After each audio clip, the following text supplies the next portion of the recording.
चंद्रपूर जिल्ह्यातल्या भद्रावती तालुक्यात बरांज परिसरात कर्नाटक सरकारच्या अधिकारातल्या कर्नाटक पॉवर कॉर्पोरेशन लिमिटेडचे 6 कोल ब्लॉक सर्वोच्च न्यायालयानं रद्द केले।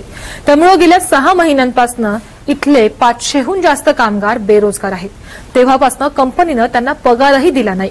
या कामगारांना कोळसा खाणीसाठी इथली शेकडो एकर जमीन अधिग्रहण करताना जुजमी मोबदला देऊन रोजगाराचं आश्वासन दिलं, पण कर्नाटक सरकारनं ते पाळलं नाही। त्यामुळे इथले कामगार संतप्त आहेत। शिवाय जमीन गेल्यामुळे हतबलही झाले। त्यांच्याशी बातचीत केली आमचे प्रतिनिधी संजय तुमराम यांनी। एखाद्या गावामध्ये एखादा मोठा उद्योग किंवा एखादा कारखाना येत असेल तर त्या कारखान्यासाठी किंवा त्या उद्योगासाठी लागणारी जमीन ही त्या गावकऱ्यांकडून घेतली जाते। मुद्दा हाच असतो आणि गावकरी पण ही जमीन स्वखुशीने देत असतात। याच्या मागे त्यांचा एक हेतू असतो की या निमित्तानं रोजगार मिळेल आणि जमिनीचे पैसे सुद्धा मिळतील। या लालसेपोटी गावकरी जमीन देतात आणि तो उद्योग सुरू होतो, पण कालांतराने हे उद्योग डबघाईस येतात आणि या लोकांचा रोजगारही जातो आणि मग हातून जमीनही निसटते। असाच काहीसा प्रकार चंद्रपूर जिल्ह्यातील भद्रावती तालुक्यामध्ये बरांज या ठिकाणी झालेला आहे। कर्नाटक सरकारच्या मालकीची कोळसा खाण बरांज या छोट्याशा गावामध्ये निर्माण झाली। इथले 6 ब्लॉक या कंपनीला देण्यात आले, जिचं नाव होतं KPCL। ही खाण सुरू करताना इथल्या लोकांना अनेक आश्वासनं देण्यात आले। इथली जमीन घेण्यात आली। शेकडो हेक्टर जमीन या प्रकल्पासाठी या खाणीसाठी लागली। याच्यातून अनेकांना रोजगार दिला जाईल असं आश्वासन सुद्धा या कंपनीने दिलं। मात्र मागील 7 वर्षे ही खाण सुरळीत चालल्यानंतर आता ती बंद पडलेली आहे। सर्वोच्च न्यायालयाने जे देशातले काही कोल ब्लॉक्स रद्द केले त्यापैकी हा एक कोल ब्लॉक आहे। इथे एकूण 6 कोल ब्लॉक आहेत KPCL कडे। त्याच्या 6 कोल ब्लॉक आता बंद पडलेले आहेत आणि त्यामुळेच इथल्या शेकडो कामगारांवर आता उपासमारीची पाळी आलेली आहे। त्यांची जमीन हातून गेलेली आहे आणि त्यामुळे ते प्रचंड त्रस्त आहेत। हाच विषय आपण इथे घेणार आहोत। माझ्यासोबत बोलण्यासाठी कामगारांचे नेते प्रमोद मोहोडे आहेत आणि या खाणीमध्ये जे काम करणारे कामगार आहेत ते मोठ्या संख्येने इथे उपस्थित आहेत। मोहोड साहेब, ही खाण जी बंद पडली त्याचा काय इफेक्ट इथल्या लोकांवर झालेला, कशा पद्धतीचा हा परिणाम आहे? या ठिकाणी ही जी खाण आहे ही 2007ला सुरू झाली। ज्यावेळेस ही खाण 2007ला सुरू झाली त्यावेळेस या ठिकाणी 1457 हेक्टर जमीन या आजूबाजूच्या 6-7 गावांची घेण्यात आली। त्यानंतर या ठिकाणी असं ठरलं होतं की या ठिकाणी प्रकल्पग्रस्तांना नोकरी देण्यात येईल, परंतु केवळ 158 प्रकल्पग्रस्तांना या ठिकाणी नोकरी देण्यात आली। आदरणीय सुप्रीम कोर्टाने सप्टेंबर महिन्यामध्ये सप्टेंबर 2014ला जो निर्णय दिला त्या निर्णयामध्ये त्यांनी या देशातल्या जवळजवळ 40 खाणी ज्या चालू होत्या त्या सगळ्या बंद केल्या। परंतु बंद करताना सुप्रीम कोर्टाने हे देखील म्हटलं की तुम्हाला आम्ही 6 महिन्याचा कार्यकाळ म्हणजे 31 मे पर्यंतचा कार्यकाळ देतो आहे, 31 मार्च पर्यंतचा। तोपर्यंत इथलं उत्खनन चालूच ठेवावं, बंद करण्यात येऊ नये, जेणेकरून कुठल्याही पॉवर सेक्टरवर, उत्पादनावर, पॉवरच्या प्रक्रियेवर आणि या कामगारांवर बेरोजगाराची पाळी येऊ नये। परंतु या ठिकाणी यांनी उत्पादन पूर्णपणे बंद केलं आणि 1 एप्रिलला भारत सरकारच्या कोळसा मंत्रालयाने हे पुन्हा 6चे 6 ब्लॉक परत एकदा Karnataka power corporation limited Karnataka सरकारला परत अलॉटमेंट केलेले आहेत। परंतु अजूनपर्यंत ही खाण त्यांच्या वतीनं सुरू करण्यात आलेली नाही आणि आजही इथला कामगार पूर्णपणे बेरोजगार आहे। या ठिकाणी त्यांनी टोटल 1457.20 हेक्टर जमीन या ठिकाणी त्यांनी एक्वायर केली आणि अफेक्टेड जे परिवार होते, जे प्रकल्पग्रस्त परिवार होते, ते असे एकूण 804 या ठिकाणी परिवार होते। आता हे सगळे बेरोजगार झालेले आहेत। हे सगळेचे सगळे बेरोजगार झाले। आजच्या तारखेमध्ये अधिकारी वर्ग पकडला, ओव्हरमॅन, मायनिंग सरदार, सुपरवायझरी स्टॉप आणि कामगार जर पकडले तर जवळजवळ 500 कर्मचारी 1 एप्रिल पासून विना पगाराने या ठिकाणी बसलेले आहेत। त्यांनी पेमेंट 1 मार्च पर्यंत दिला आणि 1 एप्रिल पासून त्यांनी नोटीस लावला की आमचा हद्द संपली आहे आणि तेव्हापासून आम्ही ड्युटीवर येत होतो। त्याचा पगार मिळालेला नाही आजपर्यंत। प्रकल्पग्रस्त असल्यामुळे आमची शेती तर कंपनीने घेतली होती आणि आम्ही शेतीमध्ये आज आम्ही काम करू शकत नाही। आमच्या स्वतःची शेती असून एक तर शेतीमध्ये आमचं रोजगार राहिलेला नाही, तिथं आम्ही काही पिकवू शकत नाही. पिकवू शकत नसल्यामुळे आम्ही अन्न आम्ही खाऊ शकत नाही. कंपनीने गेल्या 2-3 महिन्यापासून आमचे पेमेंट जमा केलेले नाही.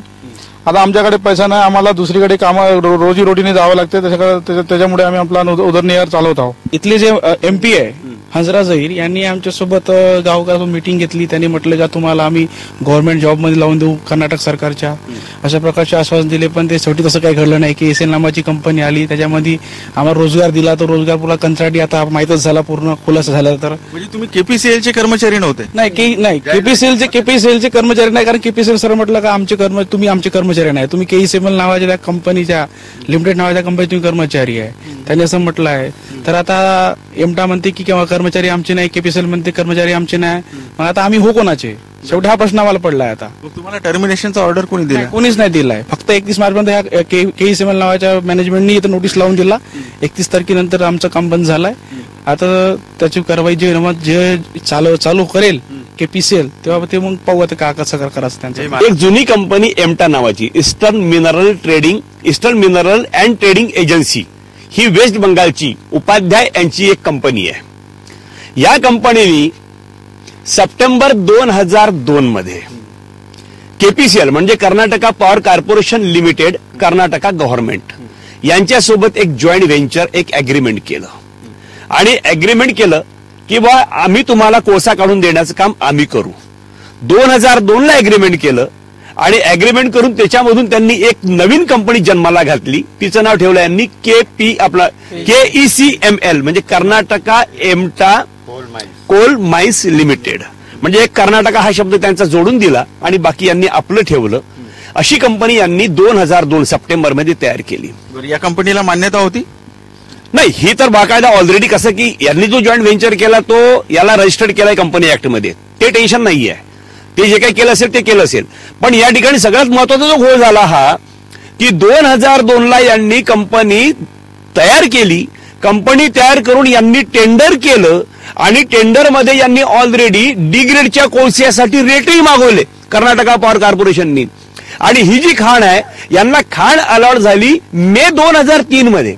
याच्यावर आमच्या भारत सरकारच्या CAGने ठपका लावला की 2003 मध्ये तुम्हाला खाण अलॉट होते आणि 2002 मध्ये तुम्ही टेंडर करता आणि कसल्याही प्रकारचा जिओलॉजिकलचा सर्व्हे नाही, त्या सर्व्हेची रिपोर्टिंग नाही, CMPDIची रिपोर्टिंग नसताना या ठिकाणी डी ग्रेडचा कोळसा कसा हे तुम्हाला कसं काय कळलं बा आधीच? म्हणजे हे जे झालंय ना, हे सेटिंग त्यावेळेच्या भारत सरकारच्या कोल मंत्रालयापासून कम्प्लीट सेटिंग होत आलेलं आहे. त्याच्यानंतर सगळ्यात महत्वाचा मुद्दा 2003 ला कर्नाटका याने KECML कर्नाटका एमटा नाही कोल माइन्स लिमिटेड जन्माला आली. ही आली 2002 मध्ये. 2003 ला यांना माइन्स अलॉट झाली आणि यांनी एक पुन्हा अग्रीमेंट केलं 2007 मध्ये. 2007 मध्ये जेव्हा अग्रीमेंट केलं तेव्हा त्या अग्रीमेंटच्या 2 पार्ट्या, त्याच्यातली एक party Karnataka power corporation limited आणि दुसरी पार्टी KECML, दुसरी पार्टी याच्यामध्ये KECML. आता ऑलरेडी KECMLचं जॉईंट व्हेंचर, त्या जॉईंट व्हेंचरमध्ये KPCL आहे आणि इकडे एमटाई आहे. EMTA plus EMTA plus KPCL Karnataka power corporation limited, ह्या दोघांनी मिळून काय झालं KECML. आणि KECML या जॉईंट व्हेंचर सोबत त्याच्यामध्ये ऑलरेडी जो भागीदार आहे KPCL त्यांनीच त्यांच्यासोबत पुन्हा कोल सप्लायचा अग्रीमेंट केलं. आणि त्या अग्रीमेंटमध्ये 26% शेअर हा जो स्वतः प्रिन्सिपल होता एम्प्लॉयर म्हणजे कर्नाटका पॉवर जो या खाणीचा मालक होता, त्यांनी 26% शेअर आपल्याकडे भागीदारी आपल्याकडे ठेवली आणि 74%ची भागीदारी त्यांनी KECML ला दिली. आणि KECML ला भागीदारी दिल्याच्या नंतर हा पठ्ठा स्वतः मालक असून हा परचेसर बनला या अग्रीमेंटमध्ये. या अग्रीमेंटची कॉपी माझ्याकडे आहे. याच्यामध्ये स्वतः मालक परचेसर बनला आणि जो कॉन्ट्रॅक्टर आहे तो कॉन्ट्रॅक्टर या ठिकाणी मालक बनला. मोठी गमतीशीर गोष्ट आहे की जो मालक आहे तोच कोळसा घेऊन राहिलेला आहे. मालक स्वतःचा कोळसा स्वतः विकत घेऊन राहिला, म्हणूनच याच्यावर सीएजीनी आपले ऑब्जेक्शन पुटअप केले, ज्याच्याचमुळे हे कर्नाटका पॉवर कॉर्पोरेशन लिमिटेडचे 6 ब्लॉक रद्द करण्यात आले होता. आणि पुन्हा तेच पुनरावृत्ती या ठिकाणी होत आहे. बरं, एवढ्यानं घोळ थांबला नाही. हा घोळ बघा आता पुढे कसा मजेशीर पुन्हा गेला. मालक कोण? Karnataka power corporation limited. Karnataka power corporation लिमिटेडनी या प्रकल्पग्रस्तांचं पुनर्वसन करण्यापासून सगळी जबाबदारी त्याची होती. त्यांनी काय केली, सगळी जबाबदारी या अग्रीमेंटच्या माध्यमातून जो कंत्राटदार KCML नावाचा जो कंत्राट ज्याला देण्यात आला त्याच्या खांद्यावर टाकून दिली. आणि त्याच्या खांद्यावर टाकल्याच्या नंतर या ठिकाणी माईन्समध्ये लोडिंग अनलोडिंग ओव्हरबर्डन काढण्याचं काम आणि त्यातल्या त्यात परमनंट नेचरचं काम, म्हणजे जे 24x7 24 तास 7 दिवस जे चालतं असं परमनंट नेचरचं काम हे ठेकेदारी प्रथेच्या माध्यमातून कधीही केल्या जात नाही कायदेप्रमाणे, कॉन्ट्रॅक्ट लेबर ऍक्ट प्रमाणे.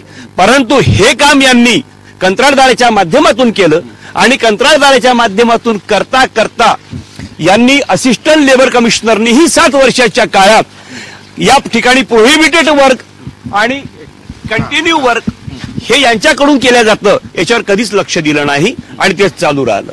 याच्यानंतरची सगळ्यात मोठी शोकांतिका, जेवढ्या काही यांनी भूमी अधिग्रहित केल्या ह्या सगळ्या भूमी अधिग्रहण करण्याचं काम कर्नाटका पॉवर कॉर्पोरेशन लिमिटेडने न करता हे भूमी अधिग्रहण करण्याचं काम एका कंत्राटदारांनी केलं ज्याचं नाव KCML.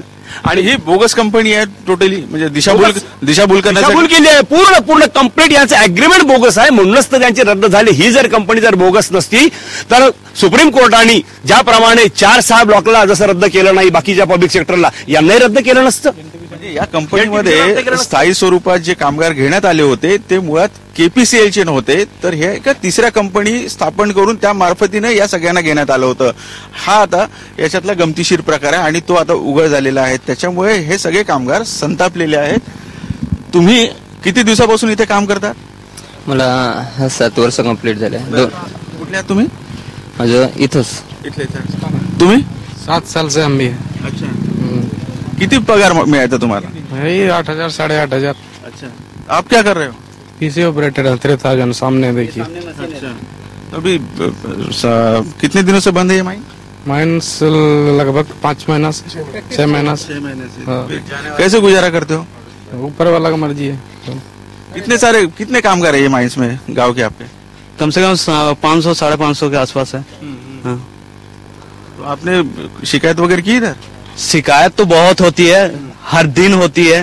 क्या बोले सर, हर चीज के लिए शिकायत होती है, लेकिन कोई सुनवाई नहीं होता है. यहाँ ऐसे ही होता है. अच्छा. तो यहाँ पे कौन देखता है? यहाँ पे कौन इंचार्ज कौन है अभी? अभी तो इंचार्ज में वो तो बोलते हैं कि हम लोग कुछ नहीं है. अभी 31 मार्च के बाद से हम लोग कुछ नहीं है. बोलते हैं कि एमटा भी मालिक नहीं है, KPCL भी मालिक नहीं है.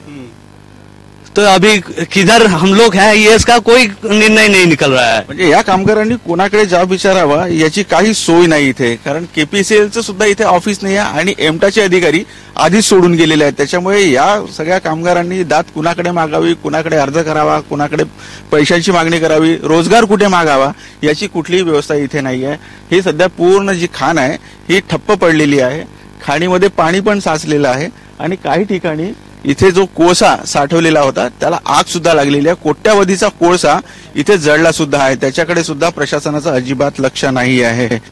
माननीय जिल्हाधिकारी महोदयांच्या निदर्शनात आम्ही आमच्या कामगाराच्या वतीनं संघटनेच्या वतीने वारंवार आम्ही त्यांना निवेदन देऊन त्यांच्या सगळ्या ह्या गोष्टी आम्ही त्यांच्या लक्षात आणून दिलेल्या आहेत. एवढंच नव्हे तर या ठिकाणी यशदेव साहेब येऊन गेलेले आहेत.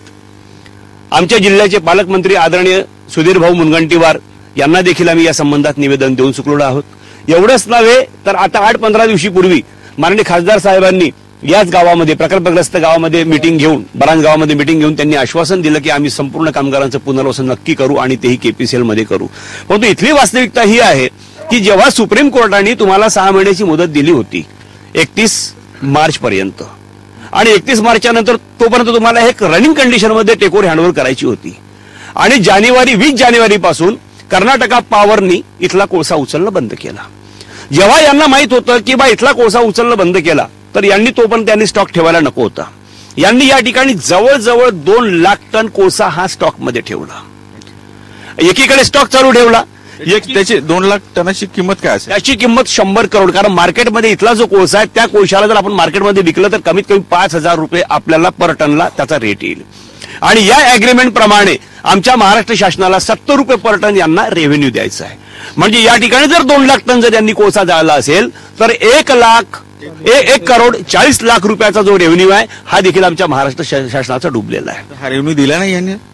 कोळशाचं मेजरमेंटच कुठे झालं? कोळसा रेल्वेने गेलाच नाही. रेल्वेचे जर बिल्ट्या बनल्या असते, पेपर बनले असते, रेकॉर्ड गेला असता तर त्या ठिकाणी जमा झाला असता.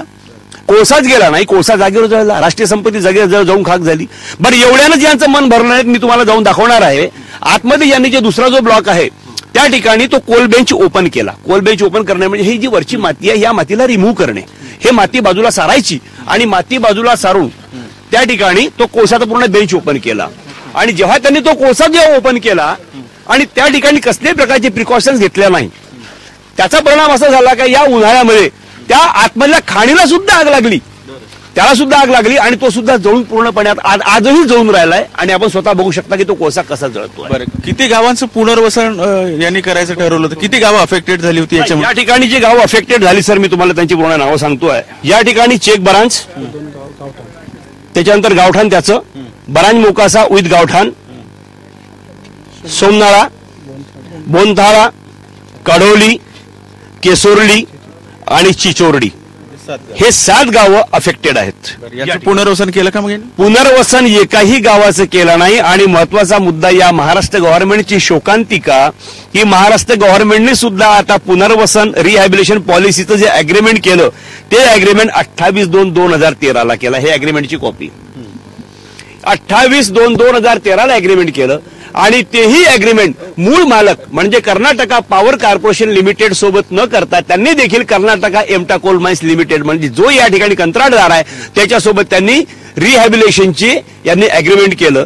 खाण 2007ला सुरू झाली आणि 28/2/2013 पुनर्वसनाच्या संदर्भात करारनामा झाला. आणि त्याही करारनामा आता खदान बंद झाली परंतु अजूनपर्यंत त्याचं कसल्याही प्रकारचं अंमलीकरण या ठिकाणी झालेलं नाही. म्हणून जिथले गावं ज्या अवस्थेत आहेत त्याच अवस्थेत आजही जिथल्या तिथेच आहेत.